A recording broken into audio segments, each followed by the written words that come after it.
Hello viewers, জনপ্রিয় ধারাবাহিক নাটক এটা আমাদেরই গল্প এর ৩৭তম পর্বে আসছে দারুণ সব টুইস্ট আর চমক।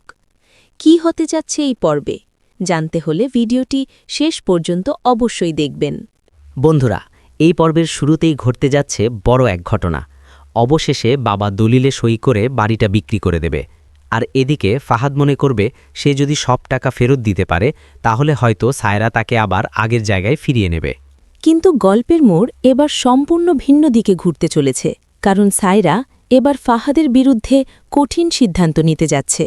হ্যাঁ বন্ধুরা, সায়রা শুধু ফাহাদকে ডিভোর্সই দেবে না, বরং চাকরি থেকেও তাকে বহিষ্কার করে দেবে। এত বড় ধাক্কা ফাহাদ কিভাবে সামলাবে? অন্যদিকে মেহেরিনের বাবাও নতুন এক সিদ্ধান্ত নেবে।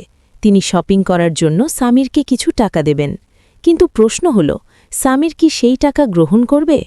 আর ফাহাদের জীবনে কি হতে চলেছে এরপর?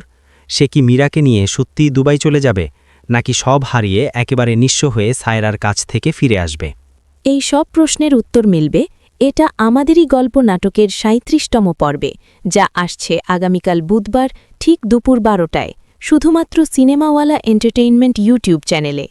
আর যারা এখনও আমাদের চ্যানেলের নতুন দর্শক, তারা অবশ্যই চ্যানেলটি সাবস্ক্রাইব করে নোটিফিকেশন বেল অন করে রাখুন, যেন পরবর্তী সব আপডেট সবার আগে পৌঁছে যায় আপনার কাছে। আজকের মতো এখানেই বিদায়। আবার দেখা হবে নতুন কোনো আপডেট নিয়ে, ইনশাআল্লাহ। আল্লাহ হাফেজ।